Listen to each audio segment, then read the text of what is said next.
En dépit, patient Parfendom, du retrait du Mali, du Niger ou encore du Burkina Faso, on se réjouit tout de même de voir que des initiatives comme celle-là demeurent, notamment sur le plan bilatéral, surtout entre Dakar et Bamako.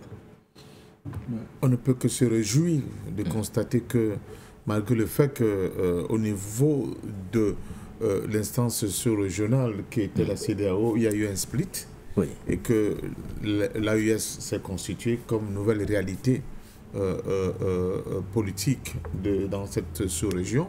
Cela n'a pas du tout amené les gens à perdre le bon sens.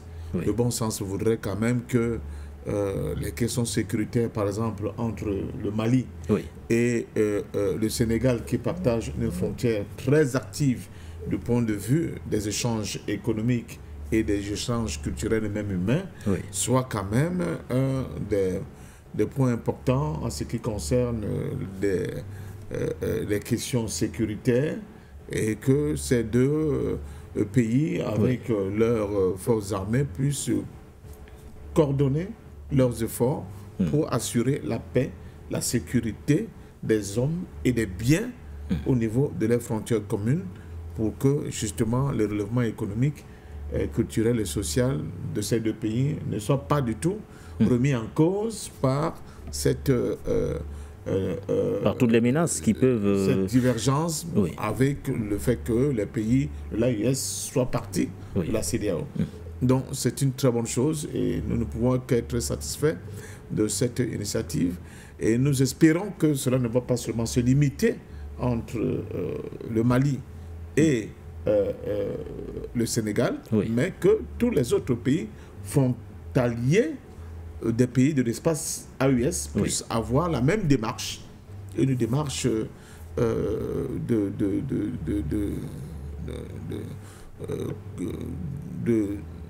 conciliation, une, oui, démarche qui ira dans le sens de renforcer des coopérations, une démarche qui ira dans le sens d'affiner encore davantage les questions sécuritaires au niveau de ces différents pays, pour ne pas permettre justement qu'on se serve, oui, de cette divergence, on peut l'appeler ainsi, du moment momentané, pour créer encore beaucoup plus de désordre et de chaos entre ce qui constitue aujourd'hui les pays de l'AES et ce qui est resté des pays de la CEDEAO.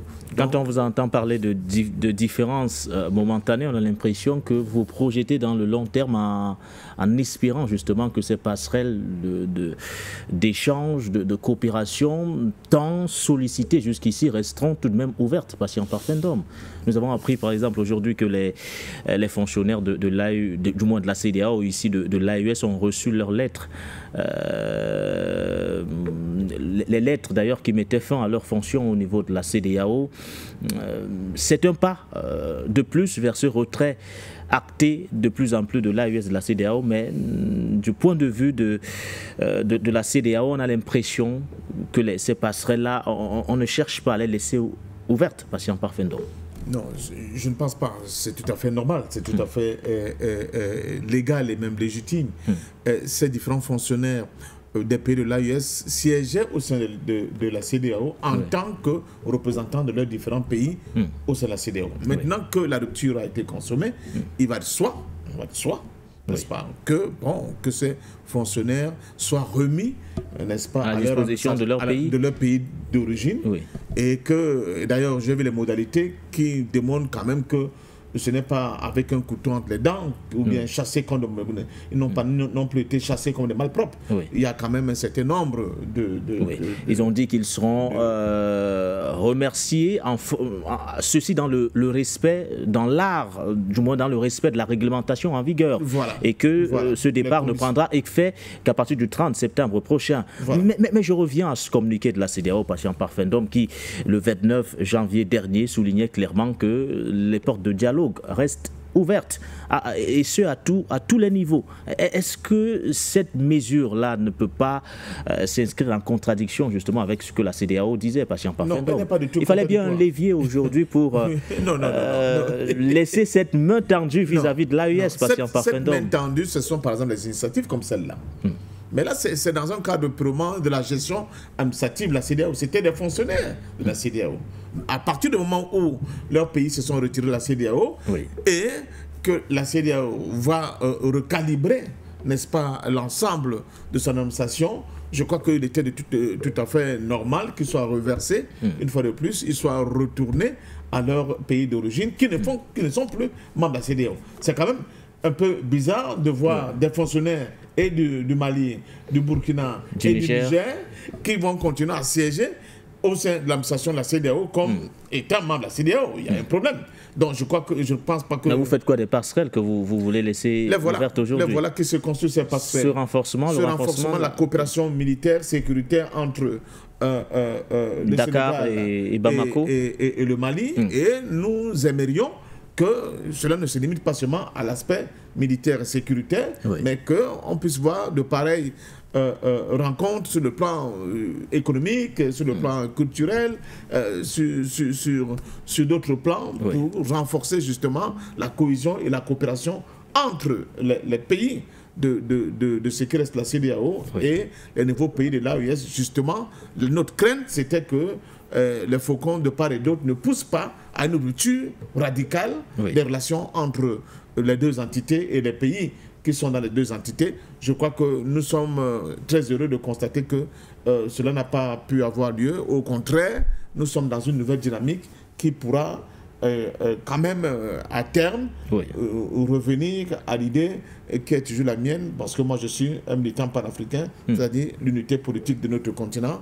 Nous ne sommes pas entendus, on n'a pas été d'accord pour un moment, mais avec le temps, nous pensons que nous serons capables de digérer, n'est-ce pas, ces malentendus et revenir à des formats qui sont dans l'ordre de la construction panafricaine authentique, comme nous l'avons toujours souhaité et comme nous sommes battus, et pour laquelle nous sommes battus depuis des décennies, pour qu'enfin l'Afrique puisse être une, libre, indépendante et unie. Merci à vous. Le mot que je cherchais, c'était lettre de fin de mission. Lettre de fin de mission. Voilà, c'est lettres de fin de mission qui ont donc été remises. La démarche? Oui, les conditionnalités qui sont vraiment attrayantes pour ces fonctionnaires qui partent. Il y a des émoluments qui sont payés. Émoluments, oui. Il y a beaucoup d'avantages qu'ils vont recevoir. En fonction de l'ancienneté et bien d'autres modalités. Voilà, donc, je pense que ça veut dire tout simplement que c'est une séparation, n'est-ce pas,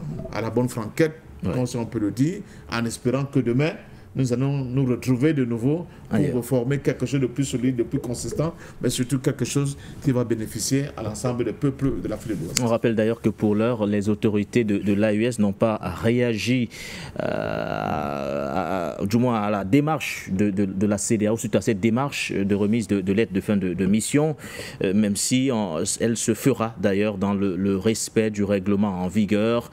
Le mandat en lui-même ne prendra fin que dans 8 mois, c'est-à-dire le 30 septembre prochain, revenant justement sur ces fonctionnaires issus, ces fonctionnaires de la CEDEAO issus notamment de l'AES. Mais avant peut-être de prendre le premier appelant, patient parfait, donc la démarche du Mali et du Sénégal s'inscrit dans un cadre bien particulier. Vous avez parlé de ce rapprochement, et ce dans tous les domaines. Là, on parle de la lutte contre le terrorisme et l'extrémisme violent. On parle également de la criminalité transfrontalière, les trafics illicites, des réseaux criminels qui constituent aujourd'hui autant de menaces, nécessitant notamment la mutualisation des efforts. Mais peut-on réellement affirmer, sans ambiguïté, que cette démarche consolide encore un peu plus les autorités sénégalaises aujourd'hui dans leur approche, celle axée sur le panafricanisme, celle qui les a pratiquement conduits au pouvoir? On a beaucoup parlé de rupture de ce côté à leur arrivée. Est-ce qu'ils sont justement dans l'implémentation de ce projet qui les a conduits au pouvoir? Ils sont dans une donnée dimension très pragmatique, c'est-à-dire que qu'on le veuille ou non, le Sénégal et le Mali sont obligés de coopérer, même s'ils ne font plus partie de la même entité. Mais n'oublions pas qu'ils font quand même partie encore de l'autre regroupement qu'on appelle l'UMOA. Au niveau de l'UMOA, tous ces différents... Les pays de l'AES ne sont pas pour l'instant sortis de l'UMOA, que l'Union monétaire, n'est-ce pas, voilà, de l'Afrique de l'Ouest. Mais vous ne pouvez pas penser, programmer, vous projeter dans une vision sécuritaire du Mali sans l'appui d'un pays comme le Sénégal, sans la collaboration d'un pays comme le Sénégal, et vice-versa d'ailleurs. Ce n'est pas possible. Ce n'est pas parce qu'on n'est pas dans la même... dans le même regroupement sous-régional qu'on peut penser que, bon, on se tourne le dos, on se regarde en chaîne de faïence et on ne prend pas en compte la dimension de cette sécurité. C'est une relation bilatérale déjà. C'est une relation bilatérale et c'est très important. Et c'est pour ça que je pense que les autorités sénégalaises sont à féliciter parce que apparemment c'est eux qui ont pris le devant pour montrer quand même qu'il y a cette question-là, les questions que vous venez d'évoquer, les défis qu'il faut relever et qui ne peuvent être relevés que dans le cadre de la mutualisation des efforts, n'est-ce pas, des deux pays pour permettre justement, une fois de plus, que la question de la sécurité des hommes et des biens soit assurée, la question de la sécurité du territoire, des territoires des différents pays soit de mise et surtout qu'on puisse continuer d'aller en avant dans cette coopération-là, parce que qui parle de coopération militaire parle plus tard de la capacité pour ces deux pays d'avoir des espèces de joint venture sur le plan économique, sachant que sur le plan sécuritaire, c'est assuré, qui pourront permettre de relancer le développement de ces différents pays dans les aspects économiques, dans les aspects scientifiques, dans les aspects culturels et tout ce que vous voulez. Donc, moi, je dis félicitations aux autorités sénégalaises qui ont vite compris ce qu'il faut faire et j'espère tout simplement que les autres pays, je vois le Niger avec le Nigeria, je vois le Burkina avec le Bénin, le Togo, etc., vont prendre la graine à partir de ce qu'ils ont vu au niveau de cette rencontre-là pour que, justement, on ne continue plus de se regarder en chaîne de faïence. Ce qui est passé. Et là, c'est une réalité nouvelle. Elle va prendre son envol, mais que les pays, en termes de coopération bilatérale, renforcent justement leur coopération pour que nous soyons à l'abri des tentatives de déstabilisation à partir de nos frontières communes qui seront activées et actionnées par nos ennemis que nous connaissons. Et je dis bravo au gouvernement sénégalais d'avoir pris cette initiative-là. Merci à vous.